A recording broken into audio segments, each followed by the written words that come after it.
I talked to Stump. You know, he came in and watched all of my film. I mean, me, of course, I've already watched it. And his big thing was I was 4 yards short of 1,000 yards. And so, you know, he kind of picked where he thought maybe I could have got him.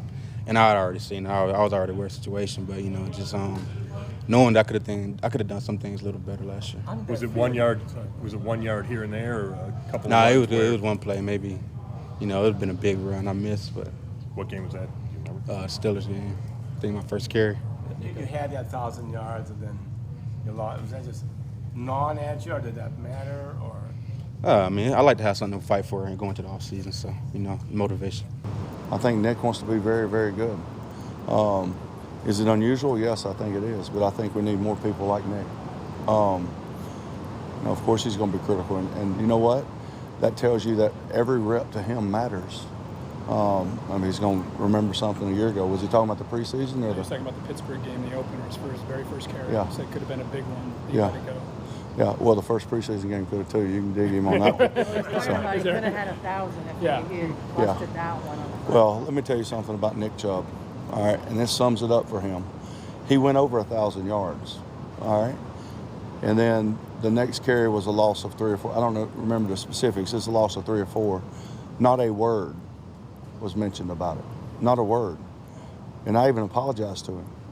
But not a word was mentioned about going up under 1,000 after he had 1,000. So, you know, that tells you where Nick Chubb is and what he's here for, and how he approaches the game and what the game is about for him.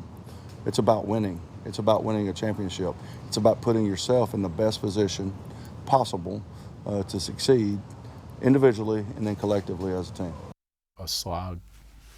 Well, there you have it. The running backs, if they're all going to be there, you got Chubb and Duke Johnson and Kareem-Hunt. Nick Chubb is, I think he's quickly become a favorite of those players on that team. He's an understated guy. He doesn't make a show about anything. Just goes and does his work. What Kitchens just said was dead on. You know, he gets his 1,000 yards, gets another carry, loses 4. And for some guys, that 1,000-yard thing is big to them. Right. He never even said a word about it. Like he wouldn't didn't say, like, give me the darn ball give me it again, you know, or anything, you know. So do we have a play that goes 5 yards in the book? was always for the idea not only of drafting a running back later in that draft as opposed to number 4. Okay. Remember we were talking, people said, take Saquon Barkley 1 and then you'll still get Mayfield at 4 or whatever, right? They were in the same. That's what they were talking, Yeah. But knowing Chubb was there, and what, you know, I used to work in Atlanta, and what the people that I knew in the SEC were talking about, they thought he was fantastic, and turned out he Would you feel was. better if Hunt was able to play from the beginning with that rotation? I mean, it's going to be a pretty formidable duo. You know, feel better from a standpoint of their chances of making the postseason. Do you need 3? Yeah, I mean, do you need 3 running backs to be successful? Well, I mean, we know it's considering the rest of the offense that they have. I think you can get by with 2 good running backs, given the fact that you're so deep at wide receiver right now, and you're pretty good at tight end. We think. Do we think? I don't know. You know, Pharaoh-Brown is being talked about as a guy who could make this team. Well, Pharaoh-Brown from Brush, and Brush has never had. Not that this matters. They certainly need a backup to Njoku, right? Well, but I mean, the word on Brown is that he can't catch at all, but he's a terrific blocker. Well, I mean, we know from what Freddie told us earlier that he calls himself old school, and by that he means, you know, it's football, he says, is blocking and tackling. Right. Now, we also know what football is in 2019, and it's a lot more than that. Blocking, tackling, and throwing bombs. Yeah, but I think we're going to see, he certainly didn't, Chubb's profile didn't go down when Freddie started calling plays last year. We're going to see a lot of them. The great Paul Warfield was on 92.3 The Fan this morning, and he averaged, with that team with Bob Greasy, who didn't throw long, and they had a big running game, he averaged 20 yards of reception.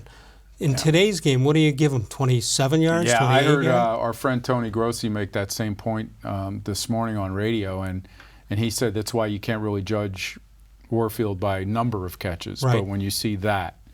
I forget how he referred to him. He thought he was maybe the most stylistic burner in the history of the league. He's so smooth. And you saw him. I did didn't see him. really see him. I saw him in college, actually, and he didn't play much on offense, believe it or not. He was a defensive back. And the Browns drafted him. Blanton Collier was in charge at that point. Paul Brown was gone. And they didn't know what they drafted him for. They didn't know if he drafted him as a wide receiver or a defensive back. And they took him out to Berea High School or somewhere, and they threw a few pass patterns, and they said, "This is over. We know. Have what a we nice wanna lunch."